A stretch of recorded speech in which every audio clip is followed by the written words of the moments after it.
Now my driving license years held will go up to 19 years, and so will my no claims bonus discount will go up a year to 15. Now it's always best to get a quotation on your car insurance 1 month before your renewal date. This will enable you to get the cheapest quotes.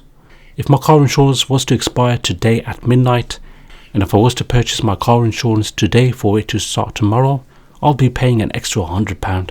So the earliest you purchase, the better.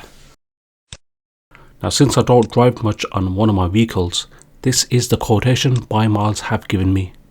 And you can watch my previous videos on BuyMiles on how to get insured by them. I got a much cheaper quote compared to last year. Remember, this insurance is best for those who don't drive much. Drive safe guys, peace.